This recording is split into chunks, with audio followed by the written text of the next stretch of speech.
This is Exodus, the 7th chapter. The Lord answered Moses, "See, I have made you like God to Pharaoh, and Aaron your brother will be your prophet. You must say whatever I command you. Then Aaron your brother must declare it to Pharaoh, so that he will let the Israelites go from this land. But I will harden Pharaoh's heart and multiply my signs and wonders in the land of Egypt.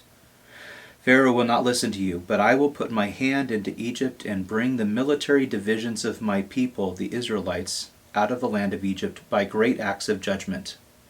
The Egyptians will know that I am the Lord when I stretch out my hand against Egypt and bring out the Israelites from among them." So Moses and Aaron did this. They did just as the Lord commanded them. Moses was 80 years old and Aaron 83 when they spoke to Pharaoh. The Lord said to Moses and Aaron, "When Pharaoh tells you, 'Perform a miracle,' tell Aaron, 'Take your staff and throw it down before Pharaoh. It will become a serpent.'" So Moses and Aaron went to Pharaoh and did just as the Lord had commanded.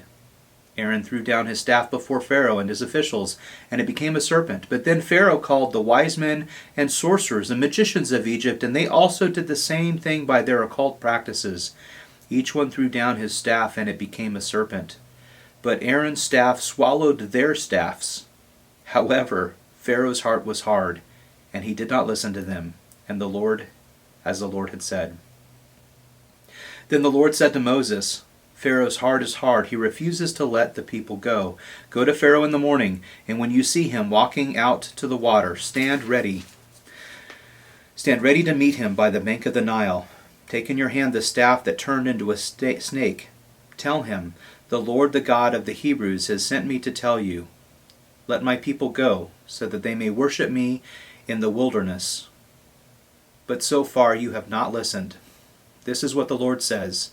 Here is how you will know that I am the Lord. Watch, I am about to strike the water in the Nile, and with the staff in my hand, and it will turn to blood. The fish in the Nile will die, the river will stink, and the Egyptians will be unable to drink water from it." So the Lord said to Moses, "Tell Aaron, take your staff, and stretch out your hand over the waters of Egypt, over their rivers and canals, ponds, and all their water reservoirs, and they will become blood. There will be blood throughout the land of Egypt, even in wooden and stone containers." Moses and Aaron did just as the Lord had commanded. In the sight of Pharaoh and his officials, he raised the staff and struck the water in the Nile, and all the water in the Nile was turned to blood. The fish in the Nile died, and the river smelled so bad the Egyptians could not drink water from it. There was blood throughout the land of Egypt.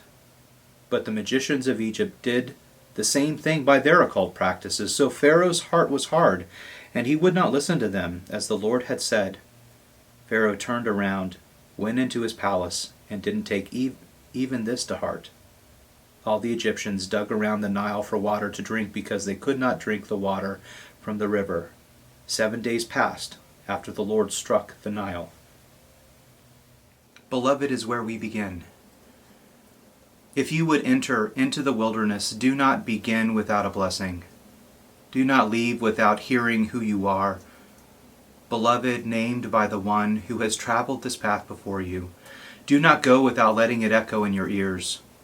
And if you find it is hard to let it into your heart, do not despair. That is what this journey is for. I cannot promise this blessing will free you from danger, from fear, from hunger or thirst, from the scorching of sun or the fall of the night, but I can tell you that on this path there will be help. I can tell you that on this way there will be rest. I can tell you that you will know the strange graces that come to our aid only on a road such as this, that fly to meet us, bearing comfort and strength, that come alongside us for no other cause than to lean themselves toward our ear, and with wither curious insistence whisper our name, beloved, beloved, beloved.